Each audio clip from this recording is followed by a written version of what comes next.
So I'll leave that. Thank you. Thank you. The next question is in the name of is in the same member Assembly Fortune, but it'll be taken by Assembly Member Garratt. It's on car ownership in London. Thank you, Chair.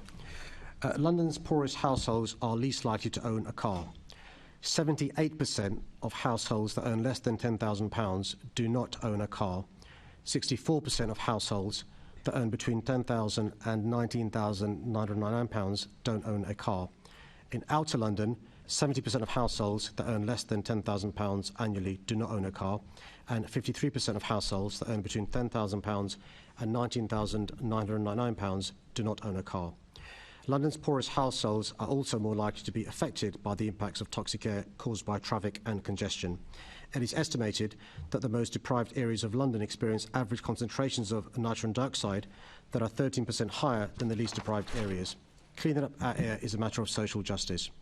The data for 2021 and 2022 shows that a higher proportion of ULEZ PCNs are issued by TfL to keepers of cars registered in Outer London than Inner London.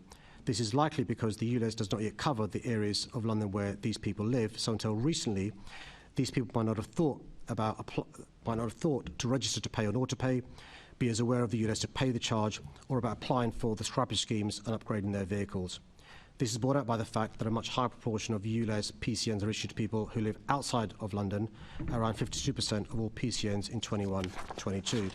Toxic air leads to around 4,000 Londoners dying prematurely each year, with the Outer London boroughs of Bromley, Barnet, Croydon and Havering seeing the most premature deaths attributable to air pollution. Expanding the ULEZ London-wide is forecast to combat air pollution by reducing nitrogen oxide emissions.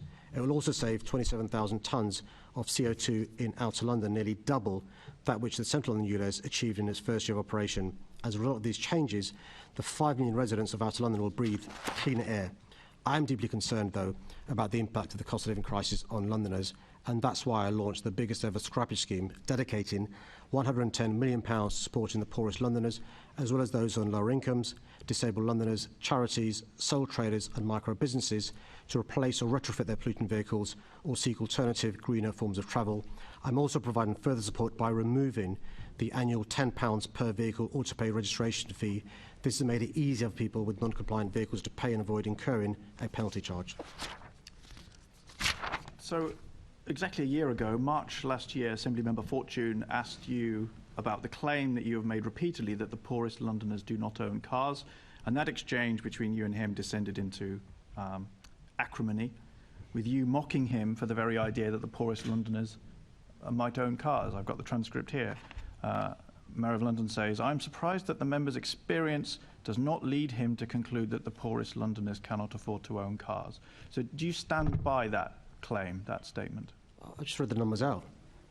78% of those who live in our city who earn below £10,000 don't own a car.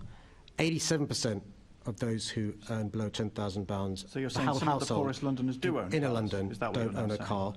70% in Outer London. A small minority of poorer Londoners do own a car. We're talking about 13% in Inner London, 30% in Outer London, and 22% in Outer London. By anybody's definition, that's a minority. Okay, well, I welcome your shift in position following my extensive fact-checking. So we did ask you, or Assemblymember Fortune did ask you for figures, which you didn't really send, but helpfully, your Walking and Cycling Commissioner on the 7th of March tweeted out this very useful and informative chart, which shows a breakdown of car ownership by income decile, so that people divided into 10 groups by income, and really helpfully it shows levels of car ownership in Central London and Inner London and Outer London, and it's a tale of two cities. And what it shows is that the lowest income decile in Outer London are more likely to own a car than the highest income decile in Inner London. Do you recognise that fact? So in Outer London, yes, 70% of households who earn below £10,000 don't own a car, and for those between £10,000 and £19,999, Okay, so you're just repeating the same figures. The lowest decile, it doesn't have on here, I've chased up with his office for the source of this information, and 2 weeks on they've not yet managed to supply it to me for some reason. It's a TfL branded infographic, so it's clearly official information.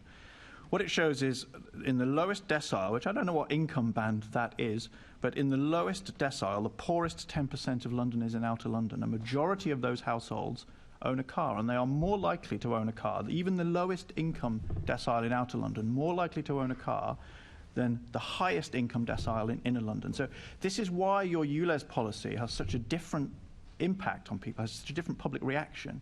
You know, do you recognise that this picture of a city that is so different, inner versus outer, is something that you didn't really understand a year ago when you were berating Assemblymember Fortune? And do you now recognise that outer London is just very different in this regard? So we've always accepted that outer London is different, which is why we're expanding public transport in outer London. We've also had a massive increase in relation to...